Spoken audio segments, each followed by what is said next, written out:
It's August 1987. Hitler's deputy Rudolf Hess is found dead, age 93. Mike Tyson becomes undisputed world heavyweight champion, and Britain gets its first driverless railway as the Queen opens the Docklands Light Railway. There's Appetite for Destruction from Guns N' Roses and Hysteria from Def Leppard. Def Leppard. Michael Jackson debuts the Martin Scorsese directed music video for Bad. Better. What? You can do better than that. That's... Chamon. Oh, yes. That was better. That's much better. You do that. I'll go. While Michael Jackson debuts the Martin Scorsese directed music video for How does Bad go? I'm bad. You know it.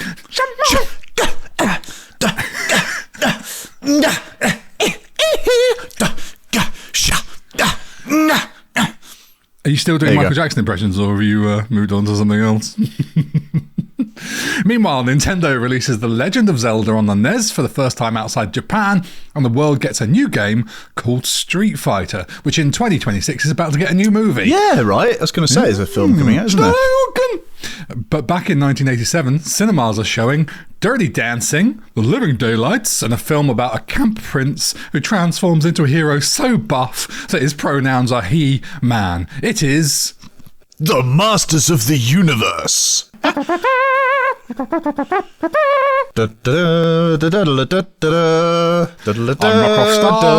knock off Star Wars. Well, I still reckon it's a rip-off of Superman, but we'll get there in a minute.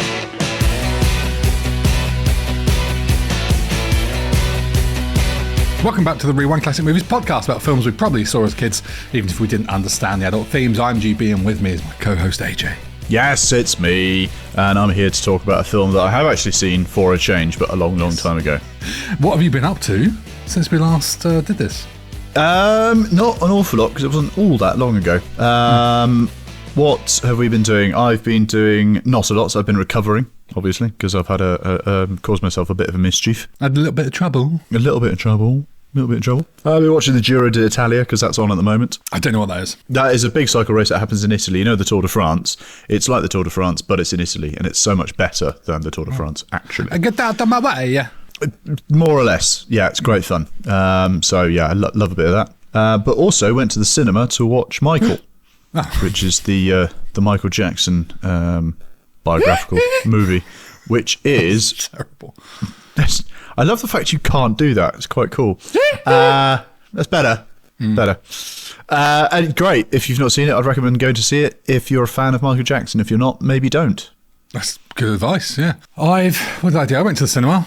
Yeah, I was going to say, I need to ask you now, don't you? Hey, Gareth, what have you been doing since we last did this? Sorry. I went to see a movie that we're also not doing on the podcast, which is The Mandalorian and Baby Yoda. I was underwhelmed. But before we get into it, remember you can join us over on Patreon for behind-the-scenes updates, early episodes, ad-free listening, monthly live hangouts, and more. Head to patreon.com/Rewind Classic Movies. But you can also support the show for free by leaving a review wherever you listen, or by telling someone else about it. If you know someone that likes Masters of the Universe, or is going to go and see the new one at the cinema, please send them a link, or tell them to search for us and get involved. Very good. Directed by Gary Goddard, who had previously directed... I'll just check my notes.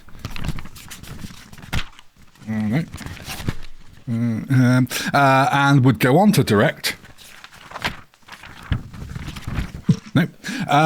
He-Man was made by the infamously cheap Cannon Group and released in 1987 after costing $22 million, which you might think is not a lot, especially as it was made by the infamously cheap Cannon Group. More on them later, but it was $10 million more than Paul Verhoeven's Robocop, released the same year.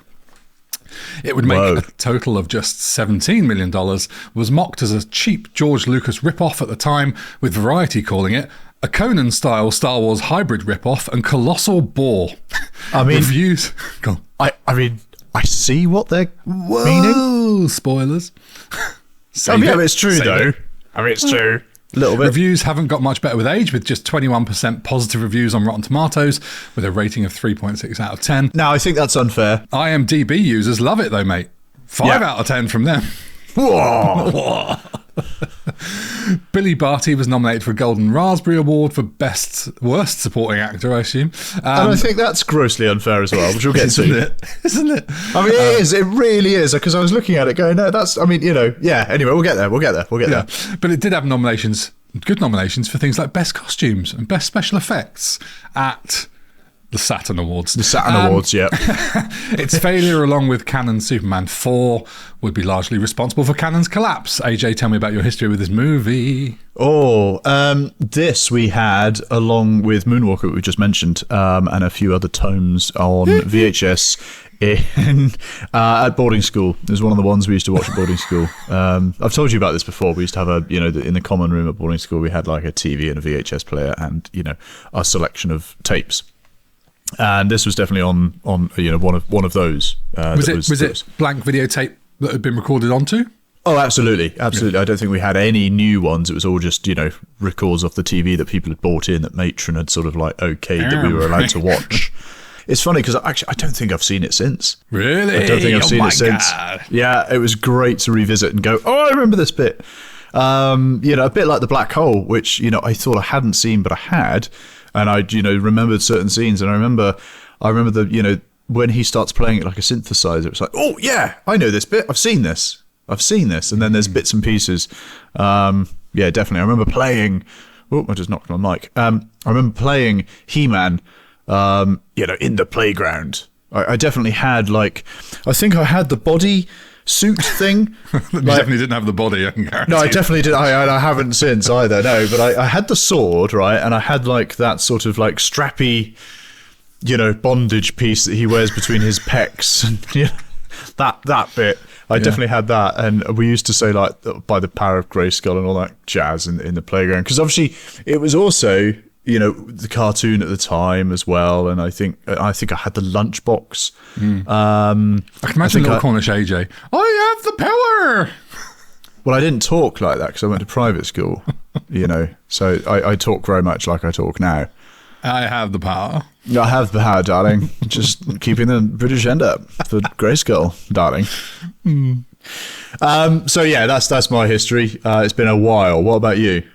Well, I think, unlike you, I think I might have had an official version of it in a nice case. Ooh. Either that or I'm getting confused with Space Island. But anyway, watched it a lot as a kid. Not as much as, as an adult, but a couple of times here and there. I can't remember the last time I saw it. It's definitely one of those, you sort of half enjoy it for what it could have been and for nostalgia rather than what it is. Mm-hmm. So I wasn't that super excited to watch it again, but I am mega excited to see the new one, which looks very authentic to what we wanted in the 80s as kids, which is something based off the cartoon. And as I've said, I think before on the podcast, my future wife, my queen, Camila Mendes, is playing Tila and looks incredible in the new one. So looking forward to seeing her.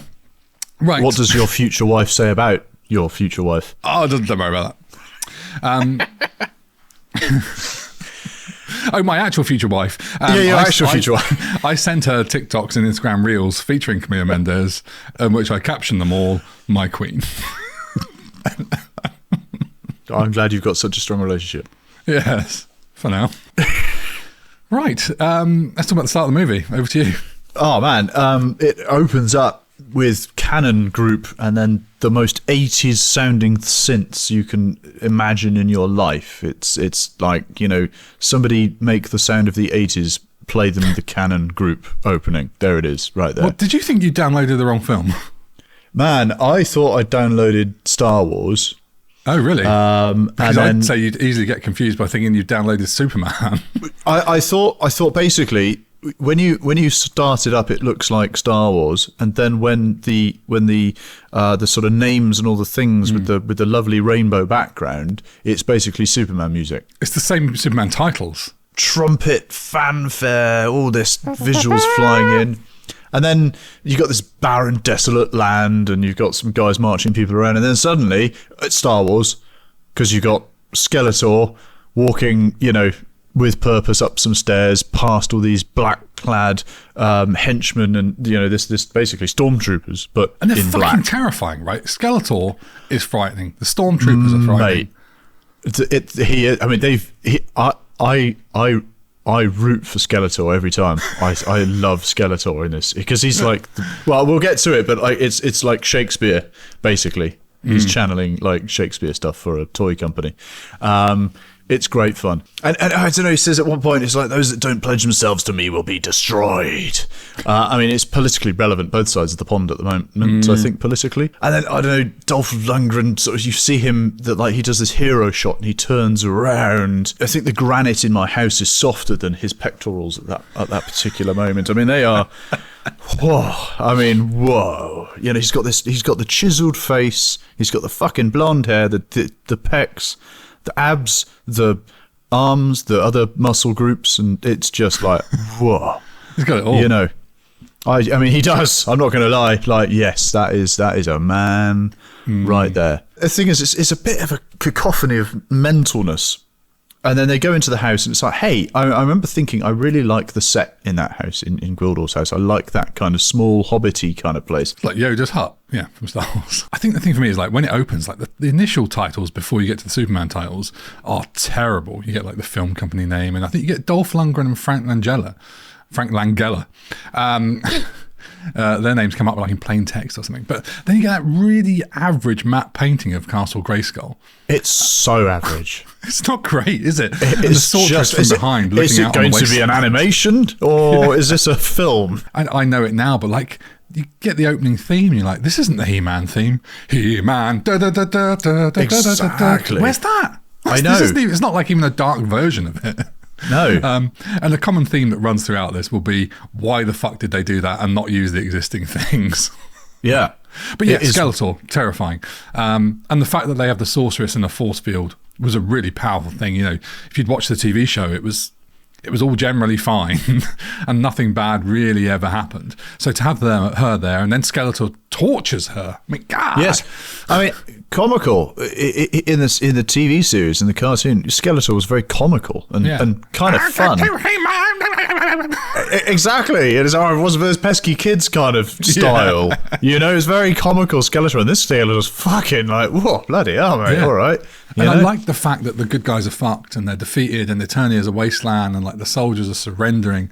And then they sneak back into Castle Grayskull and it's just really tense. But as a kid, terrifying. And when you say they sneak back into Castle Grayskull though, but he does say like, quick, through this secret passage into the caverns. And then suddenly they're in the throne room. It's like, bloody hell. All right. That was a bit simple, wasn't it? Yeah. But when Skeletor walks into Grayskull for the first time, for me, that's the same vibes as Darth Vader walking into the Rebels' Hoth base in Empire Strikes Back. Fills me with the same sort of dread of, oh my God, the bad guys are like, they're in our house. I don't know what that means, but okay. Yeah, sure. But let's talk about how the movie came to be. Prepare yourself for a shit show. In 1986, Mattel started. It wouldn't be Hollywood though without a shit show, would it? I mean, it wouldn't, right? It wouldn't. Yeah. This is the bad end. In 1986, Mattel started to develop a live-action movie. Several studios were interested, including great studios like Universal. But it was Canon that they made a deal with. The deal was the money would be provided 50-50 between Canon and Mattel. Mattel's deal didn't include approval rights, but it did include veto rights. More on that later. Director Gary Goddard, known for nothing, said he didn't know at the time, but the studio was going out of business and the toy company had just lost $400 million on He-Man toys. Oh my God. He-Man was at the peak when they started filming, but was heavily in decline as they worked on it. And not all the money was forthcoming, shock horror. They ran out of money during filming and had to make cutbacks, including changing locations that were cheaper and easier to film at. Goddard said every day was a crisis of some kind and threatened with being shut down. Just to give you some context, Warner Brothers had 6 films in production at the time, which was the most of anyone, except for Canon, who had, do you want to have a guess at how many films they had in production? At the time? Yeah. No. Compared to 6 for Warner Brothers. Just God say knows. a number. I don't, like, 1? 84. 84 films Apparently in 84 production. films in production. Oh, how do they manage that? I mean, no wonder they went bankrupt. Yeah, Jesus. I mean, quantity over quality. Anyone? Yeah. Payroll didn't arrive, and sometimes Gary Goddard had to convince the crew from leaving. Which must have been quite difficult because everything's unionised, over there. But Gary Goddard was a big fan of Frank Langella. I'm going to let that simmer a minute while people get irate before I say Langella. He loved Frank Langella. Have you done your research? Like, do we know how it's pronounced? Google how to pronounce Frank Langella. Is it Langella or is it Langella? It's Frank Langella, like It's Bongella. Frank. Yeah. Good old Frank. Frank Langella. He's absolutely amazing. Every line is terrifying and convincing. He is stunning. What do you think of his look? Man, his look is wonderful. I mean, I love, and this is a nod to obviously the prosthetics and the makeup department, but his look is absolutely horrific. He looks absolutely evil. They've got the skull down, and it moves just the right amount. He still looks, a little bit human, if you will, but skeletal at the same time. It works really well. Sometimes when the mouth moves, it doesn't, and this is the same across the board, I think, from a lot of the prosthetics. The mouth doesn't move quite enough, or maybe it just doesn't work because they've done it in post or they've done Foley or whatever. It just doesn't quite sync or work very well. But looks wise, brilliant. Absolutely brilliant. I think that the nose is a bit questionable because they've clearly just put a bit of gauze in, a bit of black. And you can see like the highlights and stuff. So that's a bit questionable. Yeah. But the makeup is spot on. And I prefer this is a hot take, to the modern version. Even though the modern version is more authentic to the source material and it does look great by itself. There's something darker and scarier about the way they make him look here. I think so. The modern version just looks like a skeleton. Yeah. And just looks. He's clearly not a skeleton. That's the thing. Like, if you'll go, well, it's meant to look like a skull. It's not really. He just looks kind of horrifying in a skull-like way. Yeah. But it's great. And I agree. Really, it's just, I love the way he delivers his lines. I love that you really buy into the fact he is evil, massive megalomaniac. Like, he is just evil, but delivers it in such a Shakespearean way. It's fantastic. When he's giving his lines and stuff, it's wonderful. Absolutely wonderful. He's got the same delivery in this as I sort of think of the Emperor in Return of the Jedi, which is just this huge dynamic range. He can go. Do we compare everything to fucking Star Wars? Yes. Do we have to do that in every Big episode? Blue Because you're like, remote. But I can't, and there's no way I can bring up the Big Blue in relevance to this. It just doesn't work. So he's got this big sort of, He-Man, well, I'm going to shout at you, but then he can tell me He-Man. He does that. There's huge dynamic range. It's like Nirvana songs. You can tell, unlike everyone else, he actually studied acting. He was very involved in creating the character as well, like the design, the makeup and the clothing. He was really hands-on, and the production teams credit him with like just really helping mold it into a successful thing. And Frank Langella, he said he loved it. It was one of his favourite roles. Well, he got the call to play the part, and he instantly said yes, because his son, I think who was 4 at the time, was played with He-Man figurines and stuff quite a bit, and loved the idea of him playing that character. It's funny to have your dad play the bad guy, doesn't it? I know, right? But he's quite a cool bad guy. It's definitely a cool bad guy. But Frank published a memoir which I've got to find, right, in 2012. I don't know if you've heard about this. No. And the memoir's called Dropped Names: Famous Men and Women as I Knew Them. All right. Now, there's a review, and listen to this. This is what makes me want to read this book, okay? There's a review in the New York Times by Ada Calhoun, and she wrote that Langella's book celebrates sluttiness as a worthy, wait for it, even noble way of life. There is so much happy sexuality in this book that reading it is like being flirted with for a whole party by the hottest person in the room. It's no wonder that he was invited everywhere. What? Mate, I need to find this book and read it.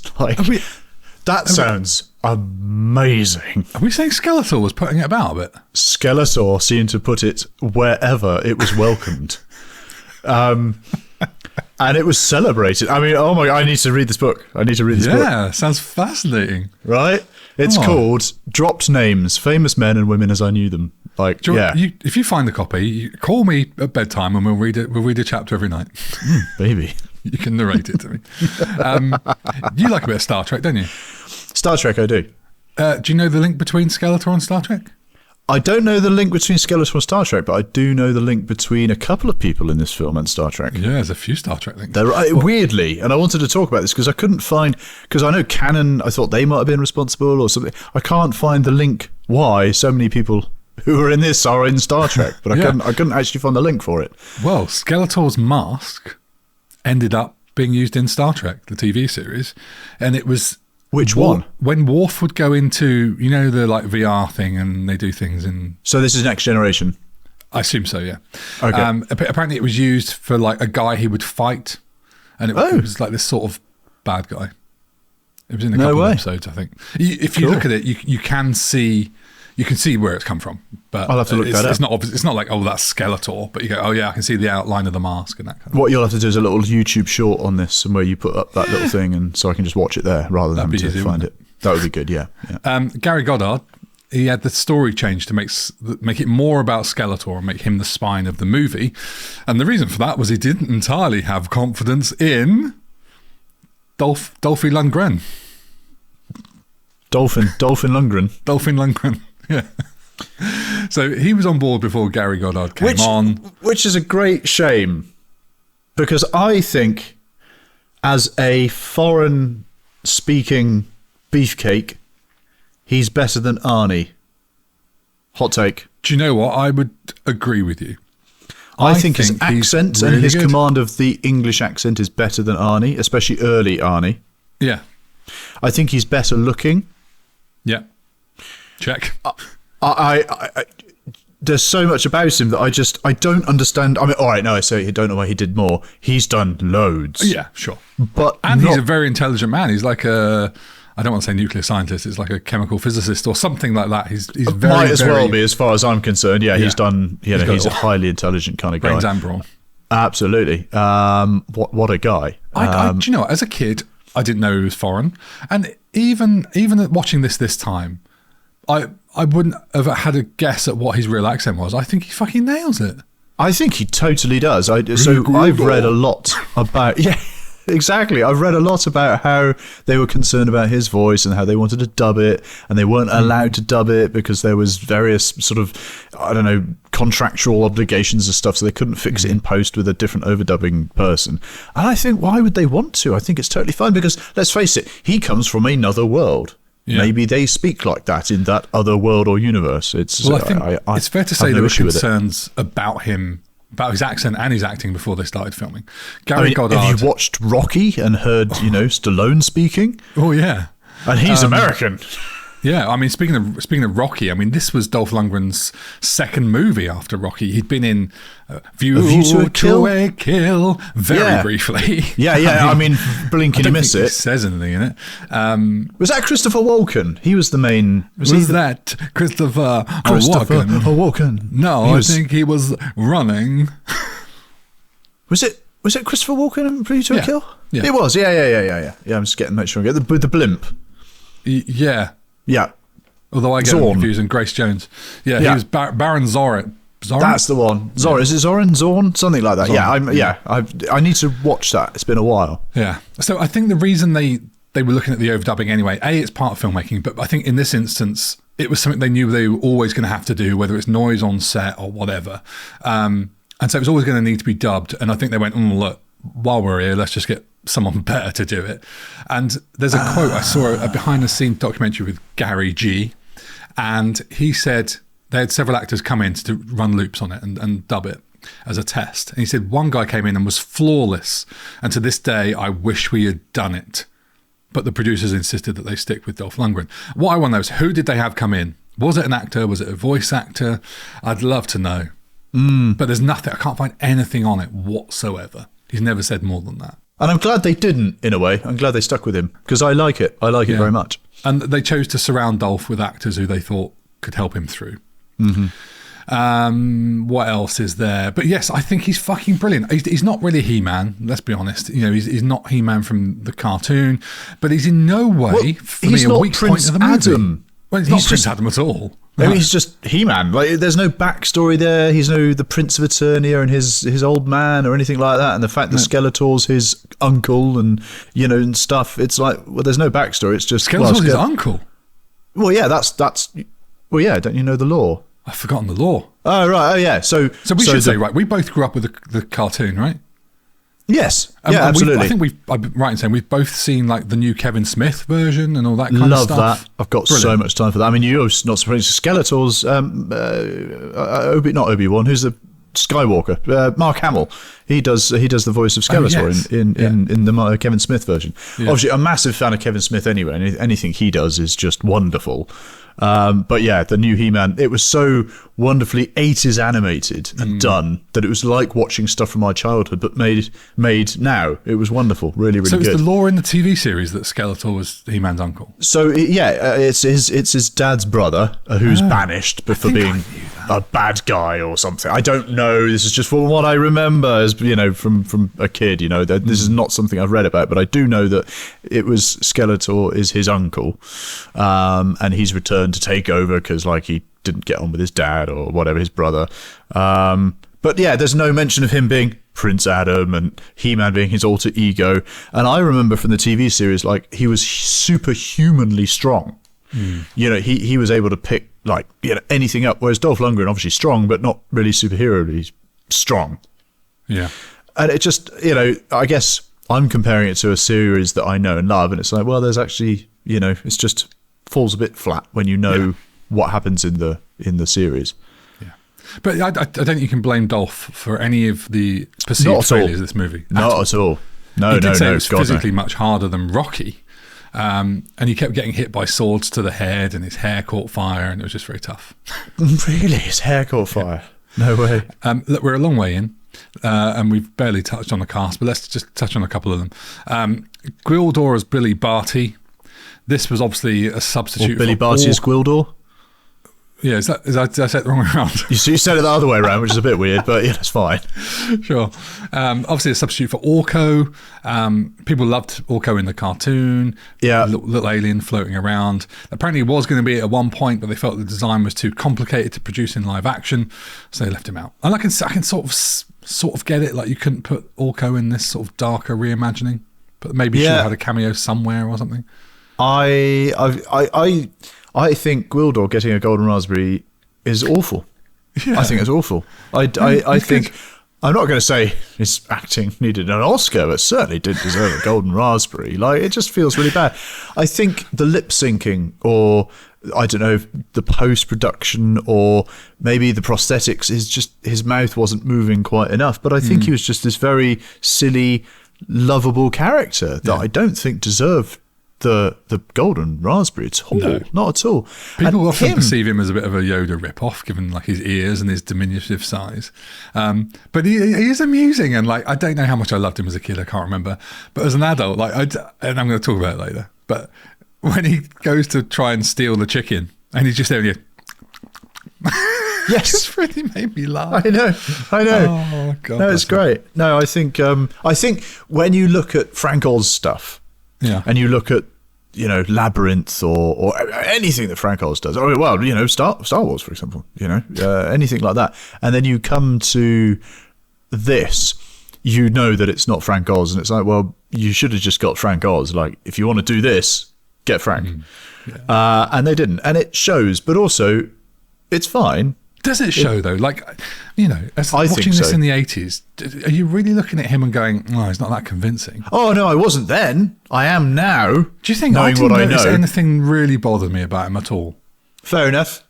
Yeah, I did think yes, I did think it's it could have been better with Frank Oz, but I didn't deserve a golden raspberry in any way, shape, or form. Interestingly, given that Orko was the big thing missing from this, and that one of the big things people didn't like about it, the new Masters of the Universe, which in the trailer so far, they've included almost every little toy you can imagine. All the ridiculous characters, they're all in there. They're all seen. The one that we haven't seen at all is Orko. And if ever you were going to do it, it'd be this. And there's talk of, maybe they've taken him out of the trailers like they did for a lot of the Avengers stuff. But there are also people saying, look, he's not in it. And if they haven't put Orko in it, my God.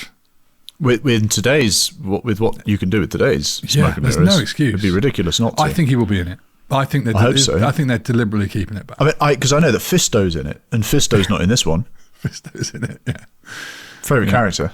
And Ram Man. Who do you want to be when you grow up? Do you want to be Fisto or Ram Man? You can find me on my OnlyFans. Yeah. I'll fucking move on. Monica from Friends, she's in it. They'd found her. I know, 'cause right? She'd just done the Bruce Springsteen Dancing in the Dark music video. Oh, no shit. Is she in that? Yeah. How young does she look? She auditioned for this and she turned up looking really sexy with lots of makeup, apparently, according to Gary Goddard, who, fine, comment on young people looking sexy. Might come on to that later. But he didn't think she was right. But the casting director liked her and called her back, but without all the makeup. And then Gary Goddard, to be fair to him, said she nailed it and she was sort of the perfect choice. I really like her trauma and her story arc of her parents dying. I think she's excellent in it. And I used to hate how miserable she was. And when she's terrified, it's very unsettling and uncomfortable. And like when she screams and stuff as a kid, I used to hate it. I was like, oh God, why are you in this movie? But through my more aged eyes, it's just a horror. And I think she's absolutely fucking brilliant. Mm-hmm. Yeah, I agree. It was nice to see her in something other than Friends. And it's nice to see her in something, where she's young kind of thing. And I think, she's got the acting chops. I think she suffers from the same thing that Robert Duncan McNeil does, who plays Kevin. And I'll let you talk about him in a minute. Because he's kind of faultless as well, but he wasn't really the person we wanted to focus so much of the story around. I think the problem is when you put the humans in it that aren't in the TV series, we go, well, we don't want to spend time with them. We want to spend time with He-Man. Yeah. And we didn't get it so much. But yes, Robert Duncan McNeil. Who's also Tom Paris, the engineer from Voyager. Apparently so. It's one of those new Japanese synthesizers. No, I was just like, oh, it's that guy from Voyager. Ah. I did wonder what happened to him afterwards, and that seemed to be the result. Man-at-Arms, John Cypher. What do you think? I've got so much time for him. I just love the fact he's this old bloke. Yeah. Like, but as he should be. He's man-at-arms, right? He's the most experienced guy there. Totally. He's just like, I don't know. I just love the fact, and his daughter, the fact that Teela's with him and it's just great. And you've got this great dynamic between the two. It's like, oh, Dad, God, of course I'm going to go shoot the bat. It's just great. I love him. And he's got so many one-liners. Well, not one-liners as such, but there's one bit, oh, Jesus, where are they? And it's like, how are you doing? It's like, oh. I feel a little hungry. That's it. Yeah. It's just like... Yeah, they're about to be attacked by Evil Lynn. They're in the music shop hiding. Yeah, that's right. Yeah. They're about.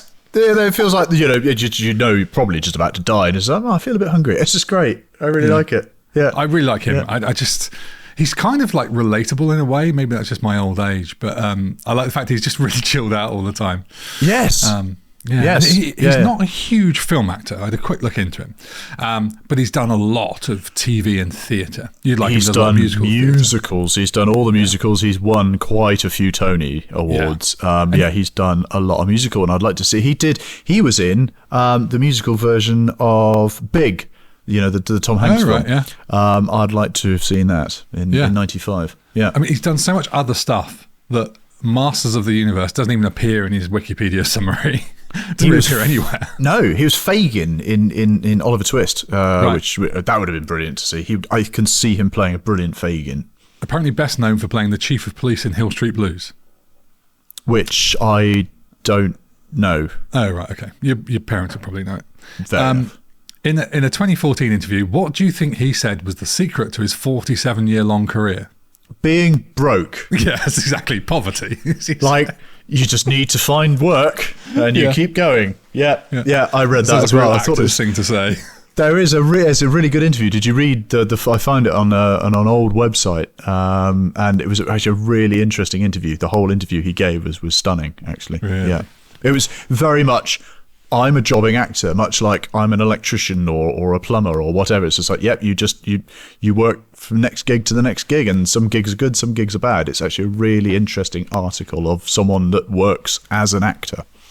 That's made me wonder, actually. Like, he feels like just one of your dad's mates that's quite cool to hang out with. Yeah. But I'm wondering how old he was in this. That's just sprung to mind. Okay, so he was born. How old do you think he is? I reckon he's 48.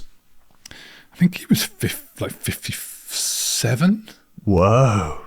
55. I think he was 55. 55. Wow. I mean, he does look like an older guy playing an older guy.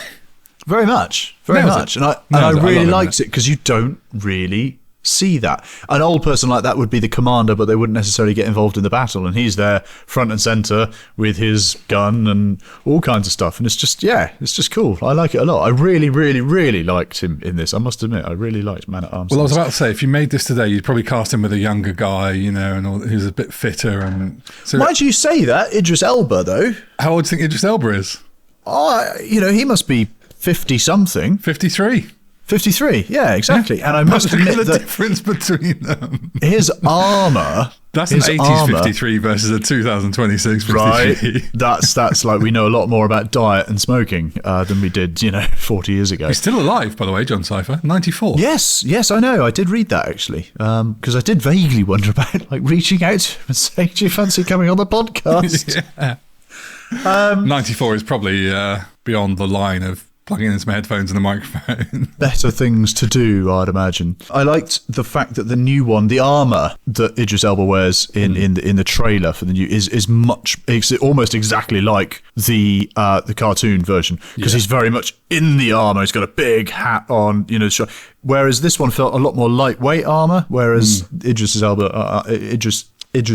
armor, say that when you're pissed, is it looks more like the animated series. So I'm looking forward to seeing that. This is the dark, gritty, realistic version, and the new one is the kids' fantasy version. Yeah, and they're very different, and that's fine. I've dressed today in my best, what I had in my wardrobe, 80s He-Man style costumes, which is just grey and black. Nice. That's what everyone's wearing, is grey and black. Yes, very true. I've got nothing to say about Chelsea Field as Teela. She's nothing like Teela, but she's absolutely fine and quite amusing at times. Anything from you on her? No. Good. Evil Lynn, played by Meg Foster, really made me laugh when Skeletor just called her Evil Lynn. Yes. Evil Lynn! Yeah. She said, Meg Foster described Evil Lynn as not villainous. She said, quotes, she's just doing her job and she knows how to get results, even if it means being harsh. Fair, I think that's how she plays the character. Yeah. Interestingly, I'm just going to read this as I read it off somewhere else. They augmented her chest, fitting cleavage into the costume. Not sure that was necessary, but I see. It's the 80s. I didn't particularly notice. I didn't notice, really. Yeah. Finally, last one for me to talk about is James Tolkien as Lubick/Strickland. Strickland. He just plays a variation of his Back to the Future character, Mr. Strickland, who's Marty's teacher. So, he's an authoritarian. I don't know him from anything at all other than Back to the Future, and then I saw him in this and went, that's Strickland. It makes me want to visit any other work he's done and just to see if he's exactly the same. You're a slacker. Because he plays exactly the same. I almost wanted him to say, you're a slacker, He-Man. Yeah. I think these characters in both have shotguns as well. But I do like it when he gets bemused by everything going on around him, and he sort of slaps his face, and he's sort of like trying to comprehend, and he's like moving all the skin around on his head. And I feel like he's got a bigger part in this as well than Back to the Future. Yeah, he's known for Back to the Future, but I actually, I like the fact he's got a much bigger role in this, you know, and he really wants to be authoritative, and it's like, you don't stand a chance, mate. You're out your depth, mate. Yeah, and I like that all the cops think he's crazy, and I also like his ending. But we might I know he's got the best ending in the world. It's like, well, I got a girlfriend here. I know. Why would I want to come back? How long have you been on Eternia, and you're already meeting these women that are just apparently your wife? I know. What a guy. No, I've got a lot of time for him in this. Did you know that the actor, James Tolkien, he died this year in March, end of March. So he's only just passed away, bless him. R.I.P. Right, visuals. Overall? Do you know what? I can't fault it. I like it. As long as you come at it from... They didn't have a huge budget, or they were beset with problems, and it was sort of a B movie. So I had no issue with the visuals at all. I like the set pieces, I like the throne room, all the on Earth. I mean, all right, that was fine. They didn't, they didn't have to create a lot there, but I like the design of the throne room in Eritrea. In Eritrea? Sorry, it's fuck's sake. Eternia. Yeah, visuals are cool. The VFX was interesting. I'm going to take your comment one step further, though. Go on. I think it looks great, and I think if you take away what you think it should have been based on the source material, I think it looks great. And I think, the complaint is, they set it on Earth because it was cheap. If you didn't know it was meant to be set on another planet or whatever, who gives a fuck? Like, it all looks fine. Yes, some of it's a bit empty and all that kind of stuff. But they had Ralph McQuarrie come in to do some very early designs, who did a lot of the Star Wars stuff. Mm-hmm. But I don't think they used much, if any, of it. But I do think it's a very good-looking movie, which surprised me. I was expecting to see janky stuff. I was expecting it to be worse than it was, for sure. And obviously, I've seen this as a kid, and I remember thoroughly enjoying it. So, it didn't stand out to me badly then. And this is the thing. Let's not forget that this is a kid's film. I presume it was probably a PG. It wasn't. That's a good question. It was obviously designed with kids in mind because they're trying to flog, toys. Let's face it, it's not going to be an adult film, so it was designed with kids in mind. We were the demographic at the time. Yeah, apparently it's either U or PG. Hang on, let's have a look on the BBFC. No, the BBFC have it as PG. It felt PG for mild violence and bad language. Because there's never any. There's lots of laser shots and lots of people falling over. There's never any blood or any wounds ever. It's just they get hit by a laser and fall backwards. There's never any blasting or anything like that looks like, well, that person's dead. That person might just be stunned. What do you think of the VFX? I think the VFX was cool. I think it was absolutely 80s. That's the thing, right? It was really 80s. If you'd made that today, you'd be laughed at, I think. But it looks wonderfully 80s, I think. I've seen worse. I've seen a lot worse. I don't think there's anything that bad. Richard Edlund was involved, The Legend of Star Wars, Indiana Jones, Ghostbusters. Mm-hmm. Yep. And I think, there's not a huge amount of VFX, you'd say, in this. There's a moment when a portal or two looks a little bit not quite right. But then there's moments when the sort of preview of the portal initially appears and it's glimmering bits of light. That looks really good. But the weakest shot in the movie for VFX is the flying surfboard stuff with the Air Centurions. Shocking. I have got a note on that later. Yeah. Julia described He-Man as looking like he's on the toilet as he flies by.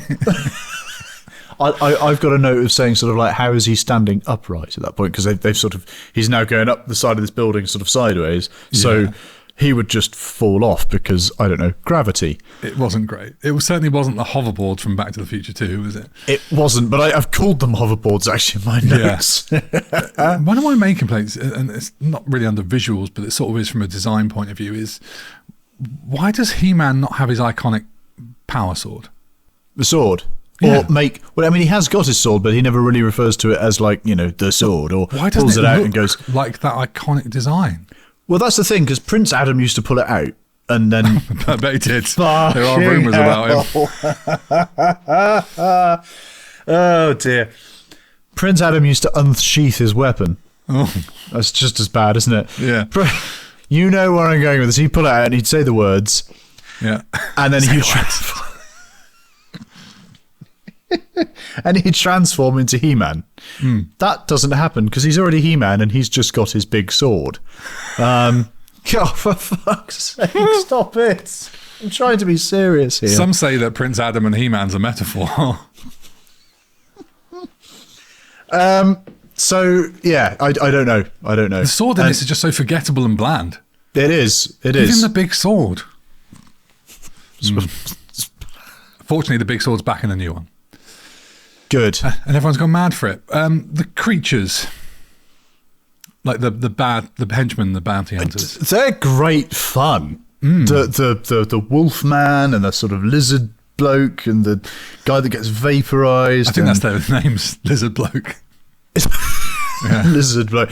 The guy with the sort of cape and the white hair and the face, who's quite short. Is that just fun. Just fun, like evil sort of like useless sort of henchmen who get, who are full of beans but actually get a little bit scared and run away. I always think he looks like an angry granny. And Julia saw him for the first time and went, is that David Bowie in monster form? Apparently he's meant to be half bat.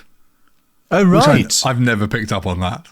Half bat. I Yeah, I don't It was see that at originally all. going to be Trapjaw from the TV show, Okay. but they swapped him out to be that. And apparently, Right. Karg is going to be in the new movie. Oh, excellent. Yeah, which is weird, isn't it? It's like you've got all the original toy line and then Karg from the 87. I see. How about that? Mm. No, I like it. I've got no, yeah, I've got nothing to say with it, but I just like the lineup. He even says something about the interesting lineup, interesting choices when she says, I've assembled like a crack hit squad of, guys. And each one of them step forward. And it's a really cool introduction to them all. I like that they made them real and not CGI as well. Very much. I mean, very much. I mean, it's, even down to, Gwildor. You know, the fact that they put all the prosthetics on and dressed him up, it's fantastic, It feels way better as a product. They're kind of shit, like the four of them. And they're not the monsters from the TV show, apart from maybe Beastman, but I think they just look really good together. And Blade was a late addition. He was going to be Triclops from the original, but they changed him out, and I think they clearly just wanted someone that He-Man can have a sword fight with. So Blade is a gentleman called Anthony de Longis. He is a stuntman, and quite specifically, a fencer. Oh, you're one of yours? Absolutely, one of mine. God, you're not going to critique the sword fights now, are you? Not if you don't want me to. Oh, go on. Well, I was considering you should have your own theme music for this bit. I know. AJ critique talks about fencing. I was not impressed with the sword work, considering. Shocker. No, I know, but I like the bit where he cuts the chain link fence. That's kind of cool. I like that bit. But considering he's a known fencer and sword fighter, I didn't really think his sword work was particularly good, but the camera angles were also crap, and it was so close for sword work. There was this one weird down low Dutch angle bit, and it's like, why are you filming this close for sword fighting? Why not, get it right back and film it and actually have a decent sort of sword fight? There's too many cuts during the sword fighting bits and pieces.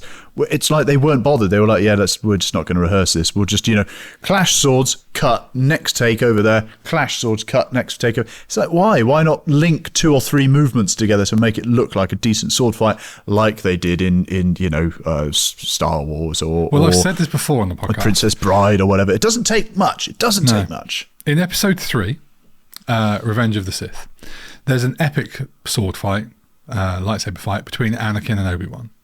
I'm sure you'll know it.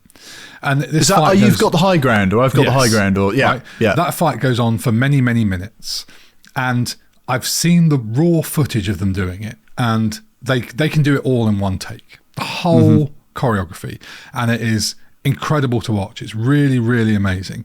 And again, like, in the edit, you're chopping up, the green screen's being replaced, all this sort of stuff, and it doesn't look 25% as good as the raw stuff, because it's that, but put more cuts in, it's more exciting. As someone, my day job is working in producing video content, and I have to keep telling editors that sometimes you're cutting for yourself, you're cutting to sort of give yourself a job and all that sort of stuff. If it doesn't need to cut, don't fucking cut it. Yeah. But there we are. Yeah. Is that your AJ critique section done with? That is, and also he was in Voyager. Oh, okay, great. Probably a red shirt or something. But yeah, like everyone seemed to go and work in Star Wars. Yeah, Star Trek. Sorry, I meant that. Star something or whatever. Let's talk about the music. Bill Conti did the score for this. I wonder if he watched Superman. Bill, can you knock us off something a bit like Superman? It's very much. I mean, it's the love child of Star Wars and Superman. Yes, both by the legendary John Williams. Yeah. But do you know what? If you're not giving a shit about any of this stuff and you just put the soundtrack on as a fan of movies, you wouldn't know who'd done it. It ticks all of the boxes. Together. It sounds great. It sounds brilliant. It sounds big. I don't think it's a shit trumpet version. Fanfare. No, not at all. I've got no issue with it. It sounds very much like stuff we know and love. I've got no problem with that. I listen to jazz. All jazz sounds like jazz. Great, This sounds like a fantastic blockbuster Hollywood kind of soundtrack. Rock and roll. Let's go. Yeah. from the main theme to every note throughout, I think it's a brilliant score. Yeah, I mean, you've got the typical bad guy march, right? You know, you've got the good guy uplift. It's all there. It's all there. Yeah, it works. It works in partnership with the visuals, for sure. We could probably talk about the music forever, but let's make our way through a little bit because time is a ticking. It is. One thing I want to mention under like sound and audio and music is the collar. The collar that Evil Lyn puts on Kevin. I always liked how it sounded. Like it's got this when he robotic, talks, because you can tell he's gone to a different. You know, he's become a sort of different person. He's being forced to talk. Yeah. It totally worked for me, and I also love the sound of the cosmic key. Oh man, right? How they hit those synthy notes that are so big. Oh, it's awesome. Great. I love the melodies they came up with for that as well. I also like it as a plot device and a MacGuffin. The visual design of it is really cool. The sound is awesome, very musical. When they've rigged it up to the power supply on the wall, and he's got the keyboard out and he's playing the tune. It's great fun. Wonderful. Yeah, that's a really memorable little hook, that. Yeah. And then the whole set gets transported to the throne room with like half the car and the brick wall and something. Brilliant. I mean, it's such a cool thing. It's so cool. Done. Yeah. I've got a lot of time for it. Great. Yeah. And also just RIP to all the destroyed guitars and instruments in poor Charlie's shop. Yeah. That was painful to watch. It was. Absolutely it was. Yeah. I think Charlie's probably the real victim of this movie. Very much so. He didn't ask for any of this. I don't think his insurance is going to pay out for that. I think there was a nice amount of fire and explosions. Again, it's back to the old school, let's blow shit up, which they definitely did a lot of. There was a lot of compressed air, shooting stuff up, fire, explosions. Brilliant. Yeah. It wasn't like CGI explosions. They looked like they put squibs in the walls and all that stuff. Brilliant. And there was this one bit where... just before they go back with the half the car and the brick wall, he's trying to think, and he's like, God, if only that music would stop. And she shoots the speaker off the wall, right? And I thought that was just, part of the backing track. I thought that was the sort of, I don't know, reminiscent music, if you want to think. And then she shoots it off the wall, so it's like this music that was playing in the street. Yeah. That was really funny. But I also noticed more than ever this time that clearly it's on the wall. They press stop the record button, take it off the wall, and press recording again, and it sort of seems to disappear in a frame as she shoots it. There we are. Let's talk about things we want to talk about. I think we've done a lot of that already, haven't we? In a way. Good. Do you want to go first? They're running into the building. They've got this barred gate that He-Man's just sort of pulled off, and he's sort of pew-pewing some guys, and then his sword falls off. It just falls off his back. And then his sword falls off. But I've seen everything. And his sword falls off, and he's got his cape on. So he's got his cape on. It sort of falls through his cape, and it's clearly they've cut that bit and just edited it. Did you see this when they're going up the stairs? This is when they're going upstairs. Yeah, I spotted it as well. Yeah, you spotted that bit, and then suddenly it's still strapped to his back, but his cape's not there. Oh, really? Like, continuity, guys, for the love of God. Oh, brilliant. Yeah, I noticed the first bit. I didn't notice the cape. Yeah, cape was gone. Yeah, brilliant. Yeah. So there was an early script for this, which was originally based on Eternia and in Snake Mountain, with a small link to Earth about He-Man's mother revealed to be from Earth, as it is in the cartoons. Apparently, we were also going to get She-Ra. And then the next version was going to be entirely based on Earth to save money, but Gary Goddard protested and got the start and the end on Eternia. Mm-hmm. I mean, I don't know how they would have got anywhere near to pulling it off. It was all going to be on Eternia. Fucking hell. We'll come on to a bit in a minute where they basically didn't get a chance to record all of this version. Yeah. Well. But would you like to have seen a more Eternia-based version?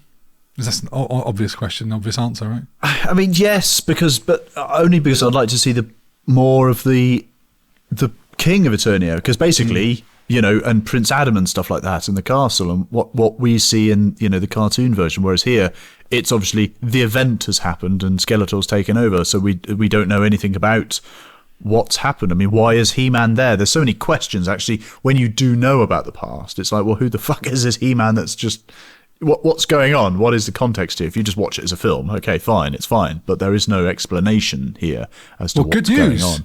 You've only had to wait 40 years to see the version that you want to see. Fantastic. Very soon. A couple of days, mate. Days away. Love it. Can't wait. I do like the big black dudes, sexy guns. Sorry. That could be taken out of Clip context. Yeah, let's. The black stormtroopers, and they're sort of like, I don't know if they're meant to be guns, rifles, or spear guns.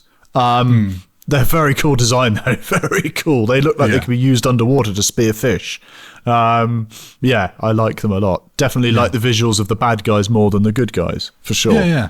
Well, funny enough, my partner said almost straight away, Black Stormtroopers, as if like this is just Star Wars ripoff.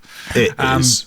And then she was having a laugh at them having blasters, and she could tell it was a bit of a Star Wars ripoff, even though she had no context of when this was made, or this was 4 years after Return of the Jedi.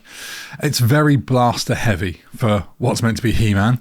Now, Gary Goddard said that part of Mattel's deal, I hinted to this earlier, was the veto rights rather than approval rights. And part of that was that He-Man couldn't kill anyone, couldn't swear, couldn't have any love interest, and he couldn't really hurt anyone.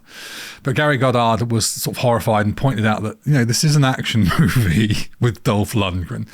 And so the black robot stormtroopers were created out of a need to have enemies that He-Man could bash that weren't real people. I see. Were they supposed to be robots, were Robots. they? Right. I just figured they were stormtroopers, like dudes in full armour with helmets. They move far too... There's no robotic movement to them at all. There's a shot where someone climbs up on like a cardboard box or a crate, and it's clearly not robotic. And it's one of these stupid studio-type notes, isn't it? Like, who gives a fuck? We don't know whether robots or not. Nothing's set up to say they are robots.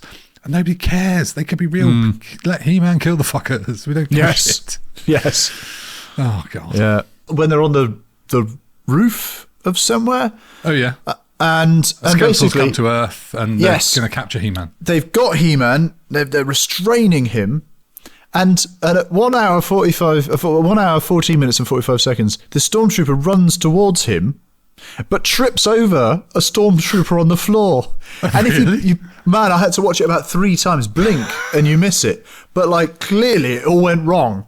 Because he runs towards him and then just trips over this body and sort of falls onto He-Man, and then it cuts to Skeletor doing something or other. Check it out, it's hilarious. I might just have to quickly get my version up. Do you see what I mean? Yeah. He still falls on the fire or something. I know. Yeah. It's very funny. Very funny. Great. One of the last couple for me. The car that Gwildor brings is pink and awesome. It's a 1959 Cadillac, isn't it? Cadillac. Yes. Another movie car that's a 1959 Cadillac is Ghostbusters? Yes, Ecto-1 from Ghostbusters. Yes, Hey, that is a I've seen Cadillac, movies. isn't it? How about that? I've seen that film. A couple of things in passing. One, there's a character in this called Pig Boy, who you see holding Skeletor's staff that he quickly takes away from him. He's in it for about 2 seconds. 2 seconds. I really looked out for this point. Yeah. And you know who this is? I do. It was a competition winner for a kid that wanted to be in the He-Man film. Yeah. And he got this role because they'd shot everything else, and it was like, no, you can be that guy, kid. He said later on that when they took the prosthetic makeup off, it was burning and really hurt him. But he does a lot of the rounds on like Comic-Cons and stuff now as Pig Boy from Master of the Universe. Yeah. No way. And apparently, someone has been cast as Pig Boy in the new movie. Brilliant. Now that's cool. So that's makes very a little cameo, cool. I imagine. Wonderful. Another thing to touch on, as it were, is Gary Goddard, the director. He directed no real other films. He did direct some theme park rides and some other bits. Wow. But if you want to really just tar your memory of Masters of the Universe, maybe go and look up about him and what other things he might have done that he might have denied. Oh dear. Right, that's enough about that. Last thing for me, the sequel. And I'm not talking about the new Masters of the Universe that's about to come out. They were going to make a Masters of the Universe 2. I think Canon announced it in 1987. About the same time they ran out of money. Yeah. Yes. Dolph Lundgren wasn't going to return. He chose to do Canon's Red Scorpion instead. So they cast a surfer called Laird Hamilton to be He-Man. Laird Hamilton, mate. You know him? Yes, I know him well. Dude, he invented toe-in surfing. Correct. Yes. So a huge hero of mine, obviously as a surfer. Could you imagine him as He-Man? Well, he's got the good looks. He hasn't necessarily got the body or the same body. I mean, he's obviously very fit, but he's definitely got the same looks. I think that Laird Hamilton did some modelling for a bit in the sort of early 90s, possibly. He's sort of surfer model actor. I think he might have had a couple of cameos in some bits and pieces, but yeah, no, he's legendary in the surfing world for basically creating toe-in surfing so we could catch bigger and bigger waves. So he was cast as He-Man. It was going to be directed by Albert Puin. That's definitely not the right pronunciation of his name. Who did a lot of B movies and direct-to-video movies. Nice. It was going to have. Do you remember the budget for this one was $22 million? Yeah. The budget for the sequel was $2 million. Oh my God. I can't make this for $2 million. Wow. But Canon didn't pay Mattel the royalties for the use of the characters, and so they just cancelled it. Mattel weren't really particularly happy with the main film either.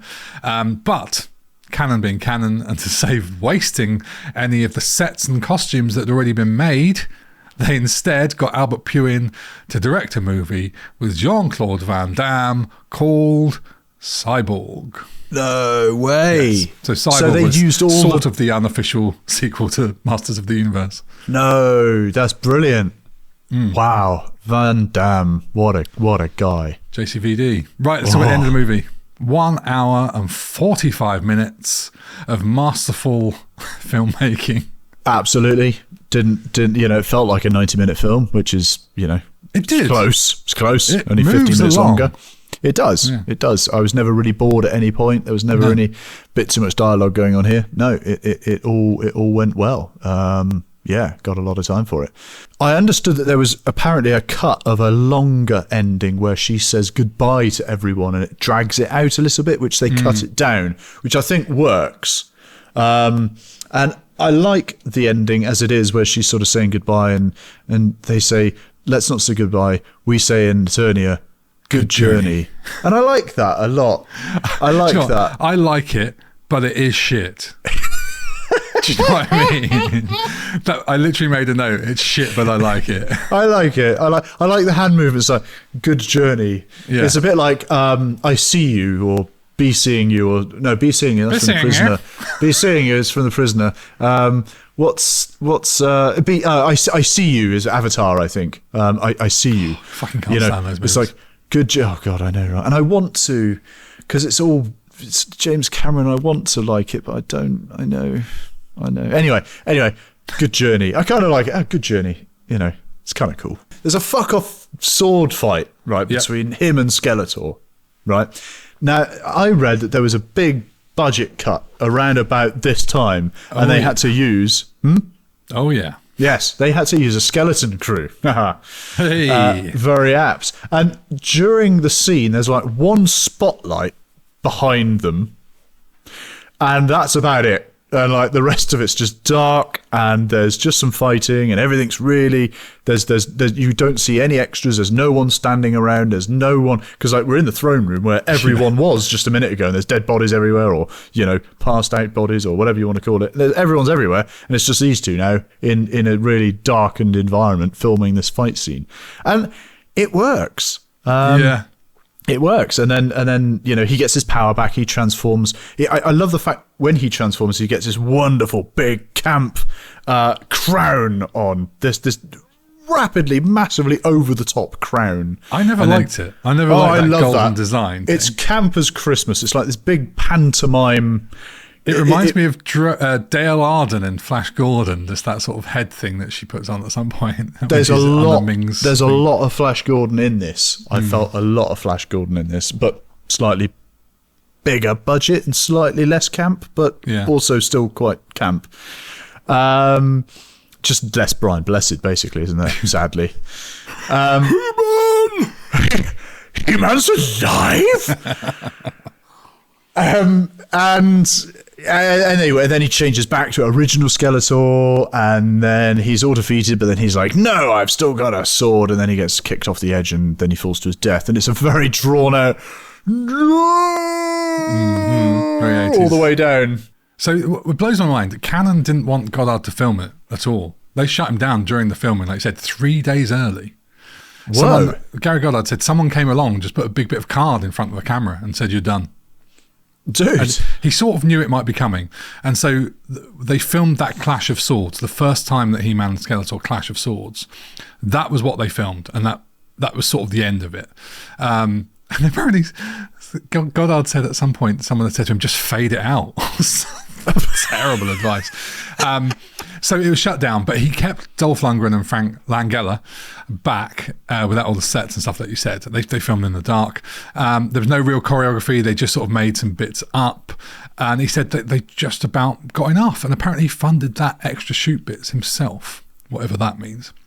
But they didn't have some of the bits like the sword almost falling off the edge and all that kind of stuff. So they did. 3 or 4 months later, they went back and they filmed for 1 day just to tidy it up. And he said it was very touch and go. Wow. So it was a shit show. And it's not Cannon's first shit show. I mean, they did the same thing on Superman 4. They just slashed budgets during shooting and cut corners Superman everywhere. 4 was absolutely diabolical anyway, let's be fair. It makes you wonder why Mattel even went with Cannon and said, "Yeah, we trust you to make this film." I know. Like, I suppose at that point, I don't know if Superman 4 had come out by that point, you know. But yeah, it shifts along this movie. It feels cohesive. The plot makes sense for me for an 80s movie about a buff bloke called He-Man looking for a synthesizer to open a portal to another world. And the end scene with Julie's parents, that makes sense for the movie to me. Like, it's a solid ending, but again, it's not really a Masters of the Universe ending and not really the ending we wanted, but I do kind of like its emotional weight. I like it. I like the fact that you see her turn around and go, no, wait, send me back in time. Yeah. Basically, she suddenly That's realised really tense, that bit, and really kind of, oh no, you could have gone back in time. And then he's done it anyway. Good old Gwildor. Yeah. He sorted you out. Big question. I love the fact that, you know, your father's a really good pilot. It's like, okay, so upper middle class, you know, got a plane, you know. Yeah, and she's working in a diner. I know, right? And also, he doesn't appear to have any spare keys to his plane. Big question, though. Was that the sort of night dress that people wore in 1987? Dude, right? What the fuck was that? I did, yeah. Surely it's yeah, but hey, maybe. I don't know. Did you watch the very end? Well, yeah. Did you? I feel like it's a trick question. I feel like you didn't see one of the earliest post-credit scenes in movie history. I didn't watch. If you watched after the credits, you would have seen the pool at the bottom of Castle Grayskull and Skeletor pop up from it and say, look straight into the camera and say, "I'll be back." It's literally about a second long, and it cuts. And that was meant to then obviously go into the sequel. I'll be back, Mr. Persian. Yeah. Still there. Still in every version. Excellent. So yeah, I didn't know that. No, I missed that completely. Brilliant. Yeah. Okay. So that, as a kid, like, that was the first post-credit sequence I'd ever seen. You know, they're everywhere now with like the Avengers and stuff. The first movie to have a post-credit scene is, do you know the answer? Star Wars something or other? It was a Dean Martin movie called The Silencers in 1966. Whoa, okay. Have you seen it? No. After the credits finished, the film showed an extra comedic teaser scene with Dean Martin's spy character surrounded by women. It looks very Austin Powers, alongside text promoting the sequel, Murderers Row. It took years for the idea of a post-credit scene to really take off. Things like The Muppets did it in 1979, with the Muppets watching their own movie in a cinema and shouting, "Go home!" at the audience. Then you get things like Airplane, Master of the Universe, and things like Ferris Bueller's Day Off. But yeah, this was one of the early ones. Right. So early that you didn't even know it existed. No. Brilliant. Right, favourite scenes and lines. They're eating this bowl of, like, chicken. This was my first one as well. Oh, really? Yeah. And she just says, "I wonder why they put the food on these little white sticks." Those are rib bones. And she's like, "How barbaric." Yeah. I actually really laughed at this. It's just great, which is why it's top of my list of stuff, actually. I just really like it. It starts with Gwildor with a little grappler thing, eyeing it up, like, winking at it and... Yes. Brilliant. Yeah. Brilliant. Yeah, and he just drinks this little tub of gravy or something. It's all in his all down beard his and stuff. And he's like, oh no, I was going to share. Hoggle share. Yes, my partner did draw a comparison between Gwildor and Hoggle. There is quite a comparison there. There's a great line from Skeletor, which, if you know your history, it's kind of relevant and big. He just says, "If I kill him, I make him a martyr." And well, this is his accent. I've got a bit Liam Neeson. He says, "If I kill him, I make him a martyr, a saint. No, I want him broken." That was brilliant for me. Yeah. That's why it comes a little bit Shakespearean in this. You know, he's got the acting down. Hey Matt, how'd you do a Skeletor? I don't know how to do a Skeletor as Frank Langella would do it. Yeah. But the thing is, Frank Langella he speaks, again, it's a note that I made earlier on, which I didn't actually bring up, but Frank Langella speaks with quite a British accent in this, sort of very mid-Atlantic accent, because bad guys are always fucking British, aren't they? They've always got sort of British accents, bizarrely. Yeah. Next on your list? Woman at Arms. Ah, yes. This is literally the next one on my list. No! But it starts with Strickland when it's all kicking off in the music shop. This is the scene, right? And he just says, "They're killing each other out there." It's like, yes. No shit. I know, mate. Right? Yeah. No, she does this fourth wall thing. Did she look at the camera? Or does she almost looks at the camera and she says, "This needs a woman's touch." I don't think she winks or something. And it's I don't know, Woman at Arms. And it just feels, it takes you out of the movie a little bit. It does. I mean, it's fine. It's funny. It's funny, but it's like, I don't know if that needs to be there.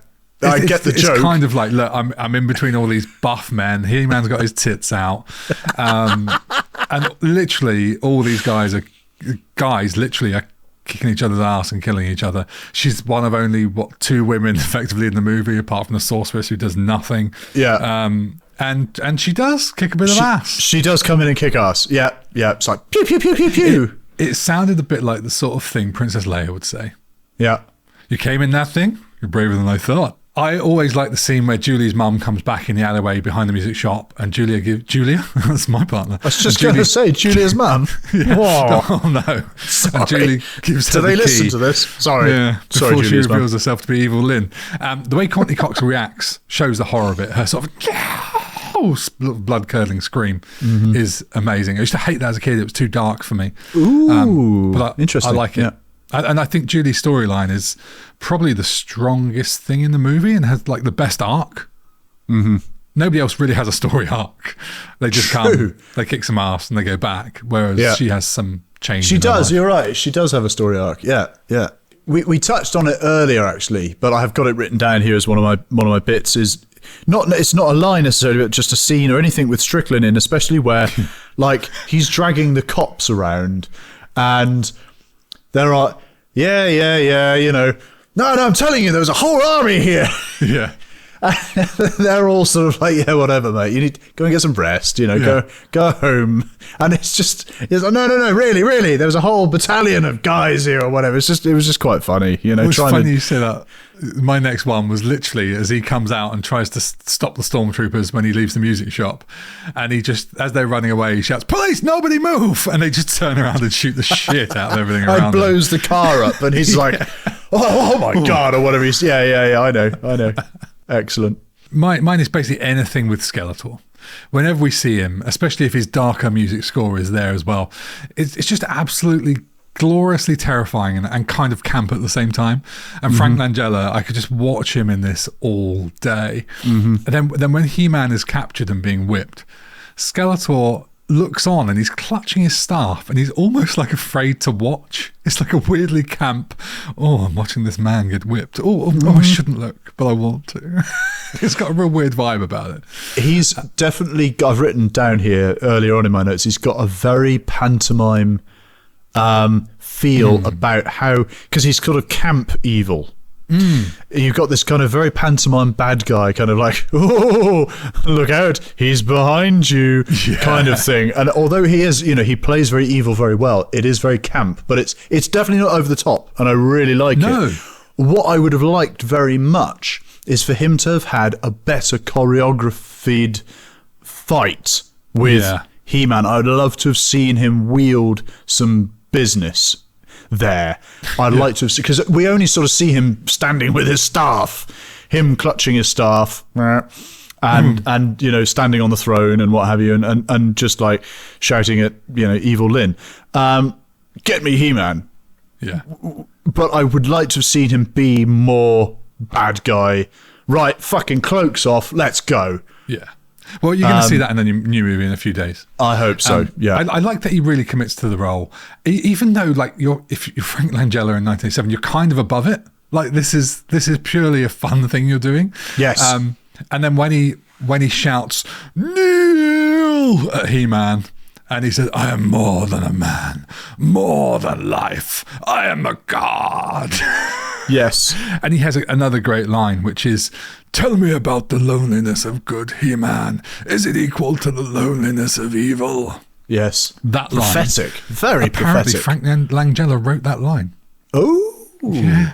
Okay, so I mean, he did lean into the creation of his character so much, didn't he? Yeah. And then when they arrive in Castle Grayskull and they all start shooting at the good guys, He-Man says, you promised not to hurt them. And Skeletor just says, I lied. Exactly. Great. I love it. I know. I think he's my standout character in this film. Oh, absolutely. Yeah. I mean, if you judge this movie just on Skeletor, it's S tier all day long. Yeah. My only other one to note is when He-Man's taking out the Sword of Power, the way He-Man heroically pulls it out, despite Skeletor shooting him with the gold lightning stuff, was really cool. And he says that, I have the power, but it looked like the dub wasn't quite in time. But that whole end battle between Skeletor and He-Man, even though it was budget cutbacks, it looks fantastic with its unexplained lack of lighting. I mean, that's kind of what actually sort of makes it, because it suddenly detracts from studio lit everything. It's just like, right, we've got one spotlight and focus on these two dudes and that's it, and it works. There's a showdown. I think it actually works accidentally brilliantly. It does. Gary Goddard said that the lighting motivation was that when they clash swords, the power was so much that it consumed all the power around them or something like that. And then you've got He-Man exhausted at the end, having defeated Skeletor, saying victory in one of the lowest octaves I've ever heard from a human. Victory. I thought it was very much Stallone kind of, very Stallone. Yeah. Right, it's time to rank it. Whoa. I think it's your turn. I think I went first last time. So I've always sort of been fond of it, but never loved it. I was expecting to watch it with modern eyes and be disappointed, especially with my excitement for the new authentic source material and movie around the corner, looking like it's going to be everything that this isn't. But I loved it. I absolutely loved it. And if you take away that it's meant to be a He-Man film, it's actually quite a fun and dark movie. And considering it was a crisis on set and made in chaos and failure, I think it's a huge success. Maybe not financially, maybe not critically, but if you want to watch a fun 80s movie, this was bloody brilliant. Are you going to rate it? Or are you waiting for me? I mean, did you want to give your thoughts? And then we'll rate it together.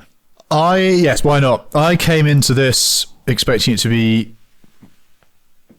B-movie.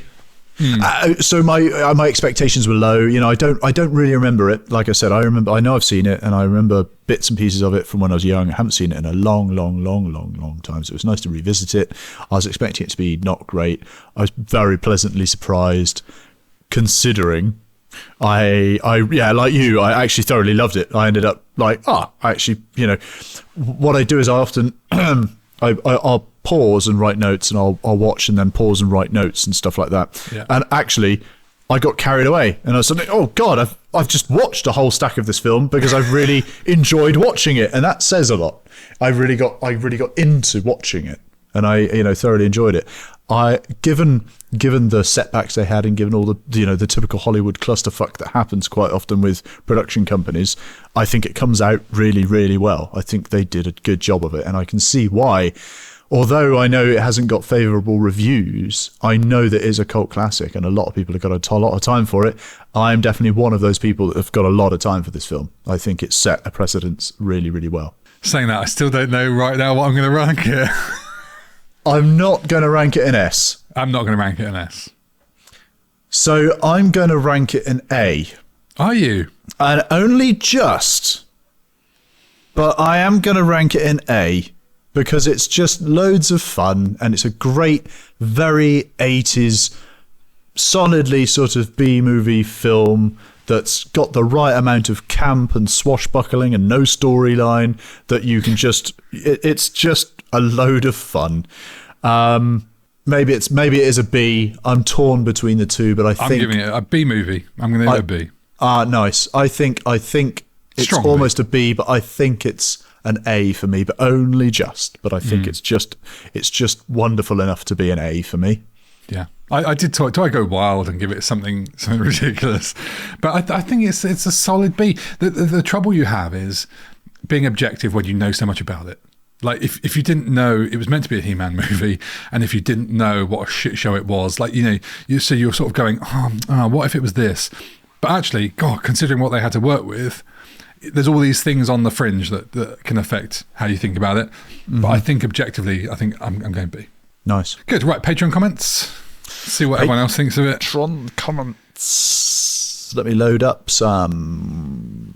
So Davey B says, I can only hope the new one is much better. Oh. Well, fair enough. I mean, so do I suppose. Well, yeah, I hope it's not any worse. Yes. Bryn says, along with Star Wars, Master of the Universe ruled my childhood. I loved the toys, I loved the cartoon, and then this movie came along. I was hyped for it, of course, but unfortunately, I couldn't get to see it at the cinema.